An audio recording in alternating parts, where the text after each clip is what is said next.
Matt Lenihan Boxing Social in association with Empire Fight Store and Our Kings. Been joined by Stevi Levy and the star of last weekend, Dave Allen. Last weekend, not the star of this weekend though. Stevi Levy, Joe Aiden in action, so it's all about them. That's why I said the star of last weekend and Stevi Levy. Yeah, well, sound. I'm happy with that. Good. Yeah, good. Happy? I can continue. Stevie, we'll start with you because you are going to be up for the star of this weekend. How are you feeling coming into this? And obviously you got Dave by your side. It's a huge show to be on as well. Stadium fight. You must be absolutely buzzing. Yeah, Joe, it's the calmest and relaxed and focused I've ever been coming up to a fight. I'm sure he can even notice that. Can't even be asked to talk, to be honest, for once. I'm just so chilled. Why? You're normally animated, like Energizer Bunny, running around, speaking a lot. Why this week are you so calm? Because I've matured a lot and I've got a 10-round fight on Friday, so I don't need to be wasting energy doing random shit, do I? Excuse my language.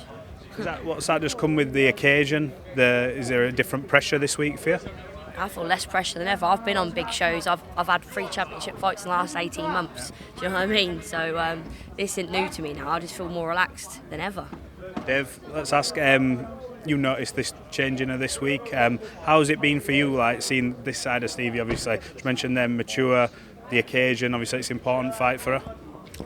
Yeah, I managed. I trained her for one fight. Trained her for 1.5 fights, really, didn't we? The European title fight. Last 3 weeks, we did a bit of training, and then we had that European silver title fight, wasn't it? And she matured by then already, really. When I first met her, she was mad as fuck, and it were hard working for the first couple of years. And I were like, fuck me, with managing her was soul destroying at times. But to be fair, the last 12-18 months have been easy. She's been a pleasure to work with, really. It's been easy. It's been good. She always trained hard, to be fair to her, but she does what she needs to do now. She's grown up a lot on a personal level. I'm dead chuffed with her. Yeah, she's doing really well. Yeah. So obviously, I don't manage many fighters. I manage them. My friends who I manage. I care about them. So otherwise, why would I do it? I was going to say, you've had this sort of same circle for many years and you've put a lot of time and effort in. How nice is it to see, obviously, the fruits of her labour to get a big show like this and to have these experiences? It must be good. I got Steve and she had 2 fights and won them both. You know, she won the European silver. She worked for the European title in Poland. She worked in Barcelona against the world champion. She boxed for the British Commonwealth title at York Hall. You know, she had loads of good wins in between. Boxed on Matchroom on another occasion, and we would have never thought that. There's one thing left that we've got to do: rainbow belt. Win the Commonwealth title. But this is eliminate. I think she can. You know, she had a career that I would never have dreamt of for her, and that's through graft. She's a grafter. I can't knock her. She does graft hard. We've interviewed loads of times and I see how much it means to you. I see obviously your ring entrances with your son and it's always sort of a special occasion for you. Have you got anything planned for this weekend? Is he walking you out again?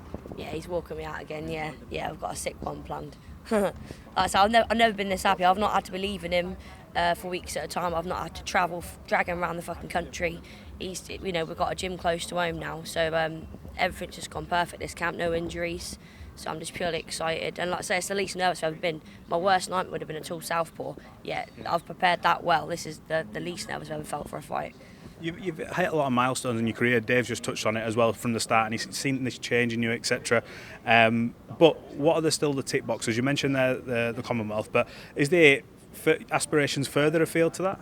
Oh yeah, obviously I want to be a world champion. I've never said it before, but I believe I can be. But you've got to do one thing at a time. And the last thing that we had on the tick list when I met him or when he started managing me was the rainbow belt. That means like a world title to me and my son, so that's what I want to think about. Dave, obviously you're still an active fighter. I know you've obviously got a belt at the weekend and that's a certain amount of satisfaction, but for Stevie, Joe and the people that you look after and help manage, how much satisfaction would that give you to see her reach them kind of dreams and that kind of levels? Yeah, it'd be amazing. You wouldn't believe the effort I put in. When I had 11 weeks to go for the Fisher fight, I took Joe to Manchester and Nigel and Jamie said, look, you're not going to train him, are you, for this fight? You're not going to train him full time over here, because you're fucking right, I am. So I would train in the morning at the gym, run in the evening, and then after I'd done all that, I'd train him for an hour and a half every night. Every night during my camp for Fisher, I'd train him. 3 hours of my day, I'd be training him. 3 hours myself. I live it. Do you know what I mean? Like I just live it. Like when one of these, like she already won the belt, it was fucking amazing. When he wins a belt, it's everything to me, really. It's as important as me. Me winning the other day were great, but did that post-fight interview, mention these two straight away because it's straight on my fucking brain because this is what's next. This was the next thing coming up. So I've won now. It's done. It's about these. So And when that's over, we're on to Joe Alf and Sam Lightfoot on the 13th. You know, we live it. We live it, all of us. How good's that? You got someone like Dave, obviously, who's still in the game but genuinely cares. It's not like a transactional thing. It's a personal relationship. Mate, I used to cry every night in camps, yeah, for loads of different reasons. I've cried once this whole camp, and that was when he won that belt. Happy tears, honestly. That's put me in the best mood all week. Couldn't be happier. I love him to bits. He's been my mate now for years and always will be, so I'm very lucky to have him. Well, look, we look forward to seeing you back in action. You're always in exciting fights, whatever happens, and look, huge stage for you as well. So Dave, look, appreciate both of your time, and we'll catch up fight night. Appreciate it. Thank you very much. Cheers, mate.